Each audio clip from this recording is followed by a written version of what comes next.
Assalamualaikum warahmatullahi wabarakatuh. Saya Muhammad Dikri Haikal Nuroni dari kelas IAT 4C, jurusan Ilmu Al-Quran dan Tafsir, Fakultas Usuluddin Adab dan Dakwah, YIN Syekh Nurjati Cirebon. Bab 4, pengumpulan pertama Al-Quran. Bagian penyebaran tulis-menulis di Arabia.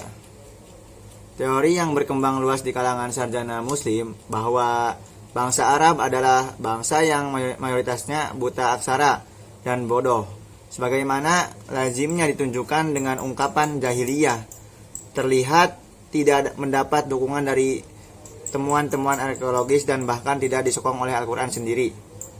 Dikabarkan oleh Al-Balazuri, wafat tahun 892, bahwa pada masa Nabi saja hanya terdapat 17 orang laki-laki ditambah segelintir wanita yang bisa menulis gitu. Berarti ini menjadi satu pernyataan bahwasanya tulis-menulis itu di zaman dulu, zaman jahiliyah pada waktu Nabi saat itu belum populer gitu, belum banyak yang bisa gitu menguasai baca tulis. Al-Quran sendiri memberi indikasi ke arah ini dari wahyu pertama yang diterima Nabi Muhammad, yaitu pada surat Al-Alaq ayat 1-5 yang berbunyi Iqra bismi rabbikal ladzi khalaq khalaqal insana min 'alaq Iqra wa rabbukal akram alladzi 'allama bil qalam. Nah, mungkin bisa ditarik kesimpulan bahwasanya ya Nabi Muhammad saja pada waktu itu, pada saat wahyu pertama muncul turun di Gua Hiro gitu, Nabi saja belum pandai baca tulis gitu, sampai Nabi kan mendapat julukan gitu, salah satunya kan mimi ya, atau buta tulisan aksara gitu. Berbeda hal lagi dengan kalangan orang-orang Madinah gitu. Di Madinah dalam Al-Quran juga di ketentuannya tuh dalam itu tuh ada dijelaskan yang menyatakan bahwa transaksi utang piutang yang dilakukan kaum muslimin mesti dicatat dan disaksikan 2 orang. Secara jelas menunjukkan bahwa di kota Madinah ini itu tuh tidak sulit gitu ditemukan orang-orang yang bisa baca tulis. Artinya udah banyak gitu orang-orang di Madinah yang bisa baca tulis gitu, tidak seperti di Mekah gitu. Lantas bagaimana gitu caranya masyarakat Arab atau orang-orang pada zaman itu memelihara Al-Quran gitu kan, mereka tidak bisa baca tulis itu, tidak bisa membaca gitu. Bagaimana cara mereka memelihara Al-Quran sampai lestari sampai sekarang gitu? Ini dia caranya.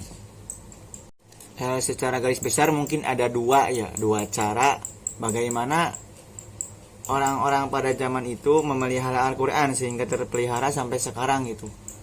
Yang pertama itu dengan cara memasukkannya ke dalam dada manusia, dalam artian dihafalkan gitu. Al-Quran itu seketika ada ayat yang turun otomatis langsung dihafalkan oleh sahabat, oleh orang-orang pada zaman itu gitu. Yang kedua, cara kedua yaitu dengan merekamnya atau menuliskannya di berbagai media gitu, seperti pelepah kurma, di tulang-tulang atau di batu-batu gitu, seperti itu.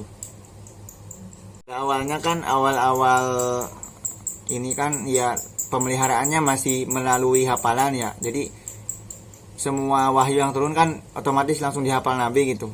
Langsung dihafalkan Nabi. Ya awal-awal mah pasti di Nabi semua, Nabi yang memelihara gitu, yang menjaganya ditemani para sahabatnya gitu menghafal Al-Quran. Pada zaman kesini gitu, para sahabat kan ada yang ikut perang, terus pada meninggal.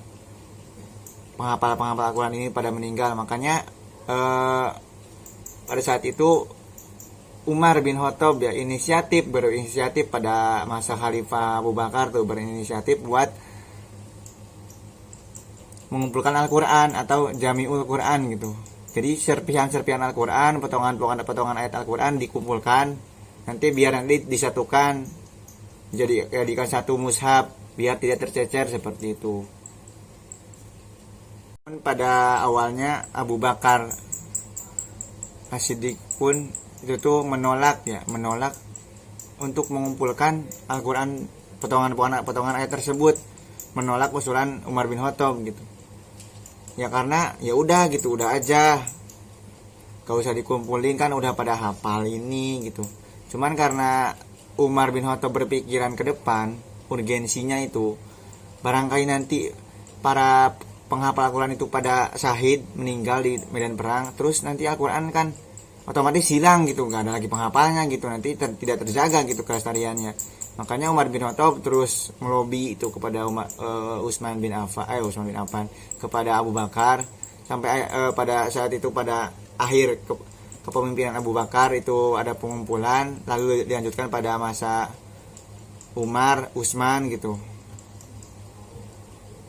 Pada masa Utsman itu kan turun. Jadi kodifikasi Al-Quran itu besar-besaran, dan akhirnya berhasil mengumpulkan Al-Quran dalam satu mushaf yang dinamakan Mushaf Utsmani. Kalau dilihat secara ininya mah secara peran mah tulisan ketika itu ya dipandang cuman sebagai alat gitu. Aslinya mah intinya caranya tuh ada cuman ya buat dihafal, Al-Quran itu yang buat dihafal. Adapun kenapa ditulis gitu, ya tulisan Al-Quran mushaf itu gunanya untuk membantu mencapai tujuan tersebut, mencapai hafalan tersebut gitu. Ditulis dulu, nanti udah ditulis dihafalin gitu. Intinya mah tujuan utamanya ya dihafal-hafal juga seperti itu, untuk menjaga kelestarian Al-Quran itu tersebut. Ya mungkin sekian pemaparan dari saya, kurang lebihnya mohon maaf. Wabillahi taufiq wal hidayah. Wassalamualaikum warahmatullahi wabarakatuh.